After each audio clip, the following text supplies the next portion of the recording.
Every year, WWE fans start questioning WrestleMania and whether WWE made the best use of talent. This year, no exception. You know, a lot of people looked at Big E and said, why isn't he a more major player on the card? That was before he was injured. Bobby Lashley, obviously there was a setback there. They had bigger plans for him. But what could WWE have done with the talent that they have that would have been a completely different lineup, and would it have been better? So I challenged myself to come up with the alternate universe WrestleMania lineup. I'm Wade Keller, the editor and publisher of the Pro Wrestling Torch newsletter and the website PWTorch.com, and also the host of the Wade Keller Pro Wrestling podcasts and Wade Keller Pro Wrestling post shows. Thanks for joining me here on our PWTorch YouTube channel. Good to have you. Thanks for checking out our content. Hope you'll check out Tyler Sage and Zach Hadorn with their Fireside Chat that also debuted this week here on the YouTube channel for PWTorch. All right, so let's get into it. I've got in front of me everybody who is on this year's WrestleMania card. And I have made one rule for myself, and that is no matches that I present on my alternate card can involve wrestlers who are facing each other on the real card. And I tried to come up with the best lineup I could. This is very subjective and understandably a little unfair for me because WWE got first pick on all their matches. But at the same time, it's unfair for them, assuming they care, which they don't, which is I have 20/20 hindsight, and I know who's available, and I also can kind of see the result of their hype.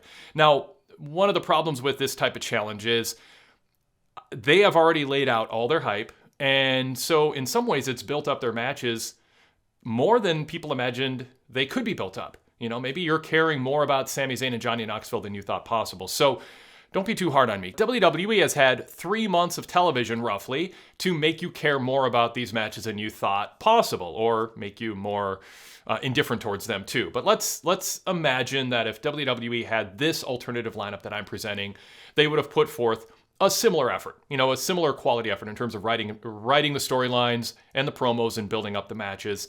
And some matches you might care more about than they appear on paper. So I say that as a caveat because some of these, you know, when I first mentioned them, might seem like, you know, well, who cares about that? So let's go ahead. I've broken it down into 2 nights. Night 1, I'm going with Bobby Lashley against Brock Lesnar. In my alternate universe, going back to roughly late December, early January, Bobby Lashley is the champion. They saved the Lesnar match for WrestleMania.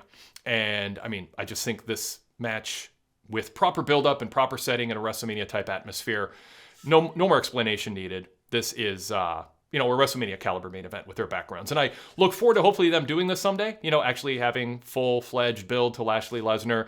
I know they got thrown that curveball with what happened with Reigns and COVID. So we got the match early and without the usual type of hype that a match of that caliber deserves. Also, I have a women's title match on night 1, just one of them, and that is Becky Lynch against Ronda Rousey. I think Ronda Rousey's done a good job being a babyface against Charlotte in the hype. I think she could do a better job opposite of Becky. I think it would be interesting to see Becky try to get Ronda Rousey over by being, if possible, so mean to Rousey that you start to feel bad for Ronda Rousey. I think that's been an issue with Charlotte. I think Charlotte's just sort of in kind of cruise control as a heel, doesn't really sell what Rousey does. I think Becky would be, as she was with Bianca Belair on Raw in the week leading up to Mania, with the whole hair snipping thing, I think Becky could have sold Ronda's comments more and worked with her more. I think it actually would have produced better television and a better match. It's also possible it would have been more difficult for WWE to keep Ronda a babyface against Becky because Charlotte, I think, has done a good job as a heel because she hasn't been super engaging or entertaining, frankly, as a heel. She's been kind of monotone and above it all. And I think Becky possibly would have been more entertaining, and that can work for or against Ronda getting cheered. All right, also, I have Austin Theory against AJ Styles. Obviously, WWE right now and Vince McMahon have an eye on Austin Theory. They're giving him a test push. Others have gotten this push and ended up being main eventers, and some who have gotten this kind of push are just gone. We haven't seen him again. And I'm not quite sure if this is more Brad Maddox or early John Cena. That remains to be seen. But I think a good test for Austin Theory is AJ Styles. So Austin Theory against AJ Styles, with Austin Theory as this disrespectful, brash, I know Mr. McMahon, I've got him on cell phone, or I can text him and he gets back to me. I think you can do that with Austin Theory and have him be disrespectful of veterans. And he can, of course, make the comments that heels have made about AJ, which is, it's not going to take me X number of years to get onto a WrestleMania card and win.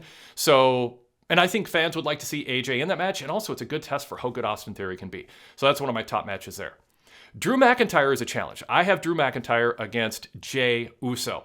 And this is in part because I think it's a good match, and I think Jey has been terribly underutilized for months and months and months. He was such a good, nuanced character. I want to see him rewarded in front of a crowd at a WrestleMania with a big-time opponent. Drew McIntyre is that big-time opponent. Drew is likely going to face Roman Reigns sometime later this year, perhaps pretty quickly after WrestleMania. So this actually sets up Drew to be the logical next opponent for Roman. I also think it has a chance to be a good match, and it's a really fresh opponent for Drew McIntyre.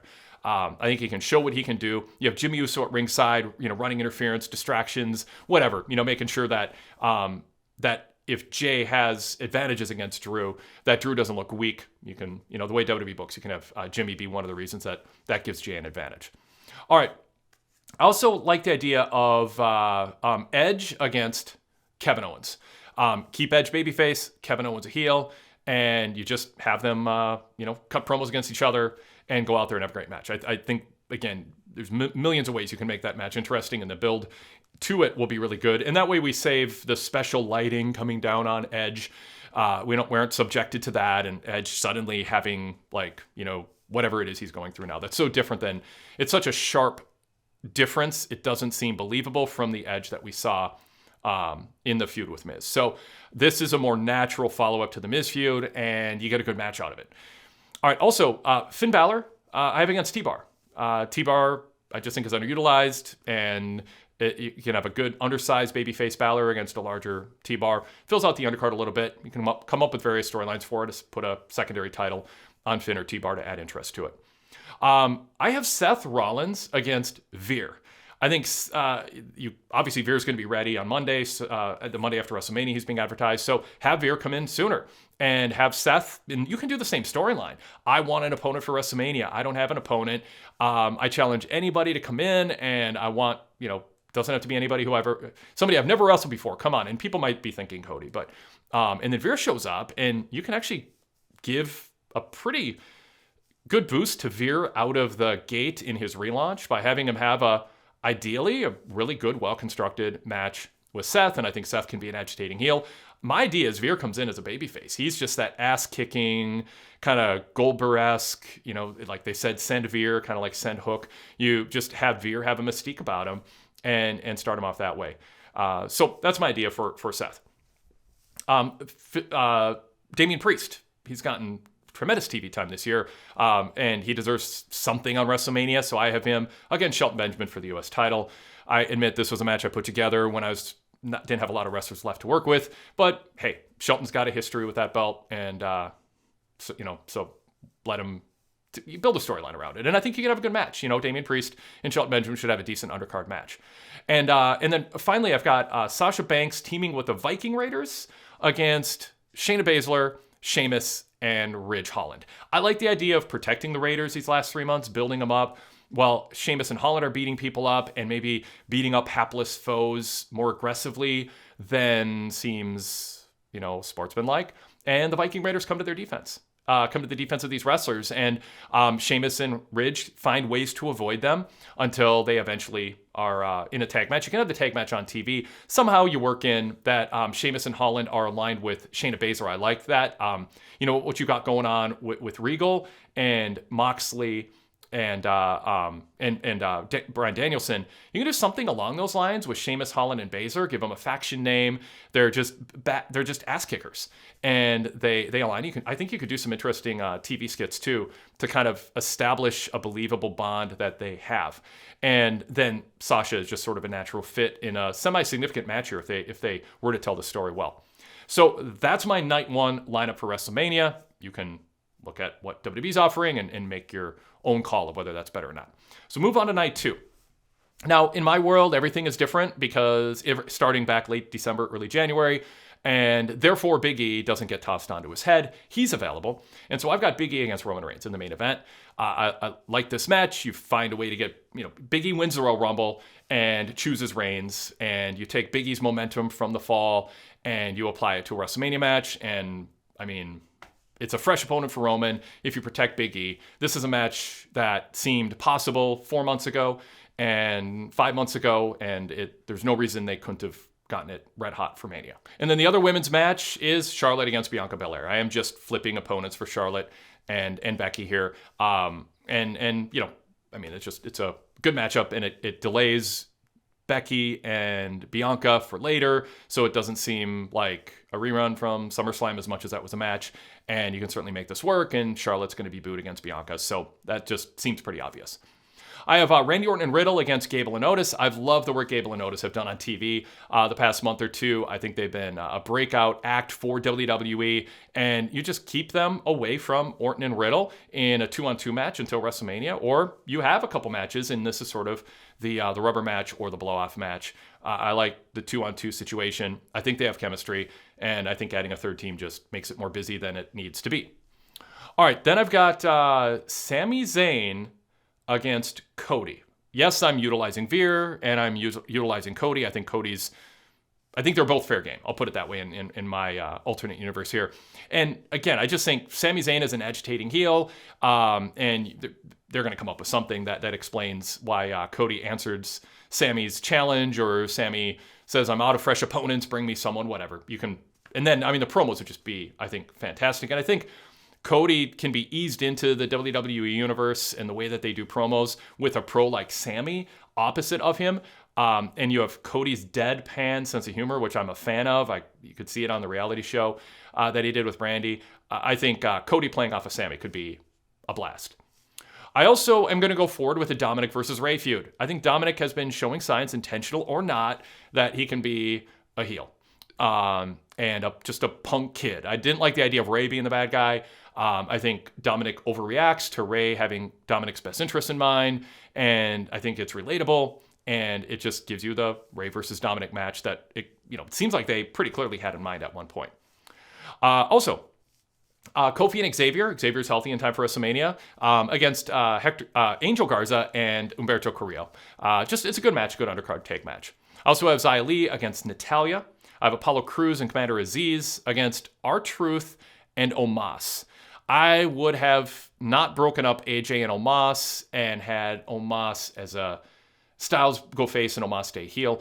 I would have created a circumstance where R-Truth was getting picked on by Commander Aziz and Apollo Crews. And this is an old school thing. You do it with Andre the Giant. You do it with other special enforcer, big wrestlers who a babyface who was in peril against two tough heels would call on a friend. I just think the crowd pop would be pretty good if Aziz and Crews were again sort of picking on R-Truth, and they're like, oh yeah, go find a buddy of yours. Who's it going to be? Tozawa, and they can make fun of whatever, make fun of who he's going to go get as his opponent. And then Omos walks in, and of course Omos's head is off camera. You can't see it, and the camera's to pan up to show Omos as R-Truth's best friend because all you see is his chest, and then the camera pans over and Crews and Aziz are gone. Like there's just a cloud of dust because they're scared. Whatever, And then you could have if Omos turn heel from there if you want, or keep him babyface. But that's my use of them. Also, Doudrop against Rhea Ripley. I think there's just, it's a good match, and they're available in my lineup, so put them against each other. All right, and then up next, I've got Miz and Logan Paul aligned as a heel tag team, but their opponents on my lineup are the Street Profits.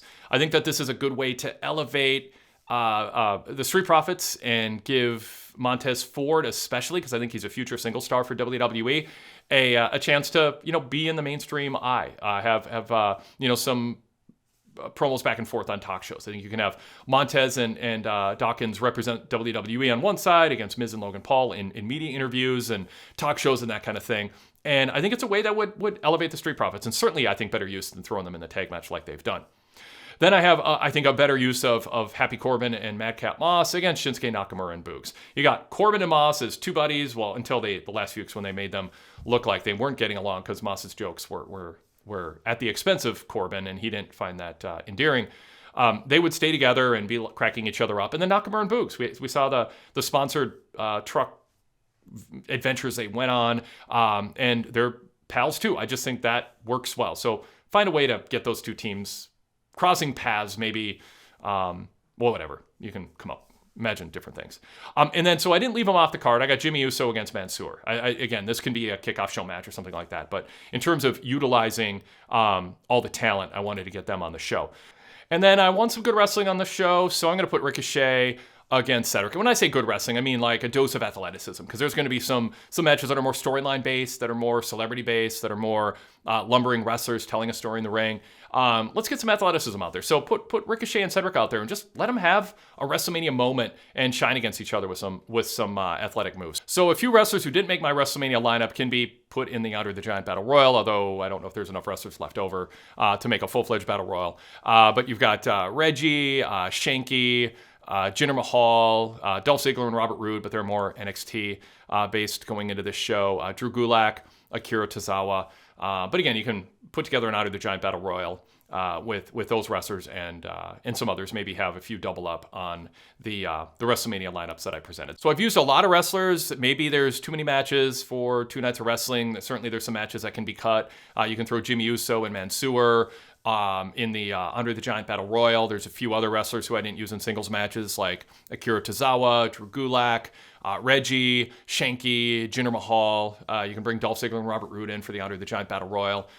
So, I mean, but there's lots of matches on my alternate WrestleMania lineup, and certainly there are a couple here and there that you could not include if you wanted to fill out the Battle Royal. But that's my best effort to utilize WWE's roster that they have on hand for this year's WrestleMania in an alternate lineup. If you have comments on it, good or bad, that's what the comment area is for. So comment away and let me know what you think of this alternate universe lineup. And do you have your own?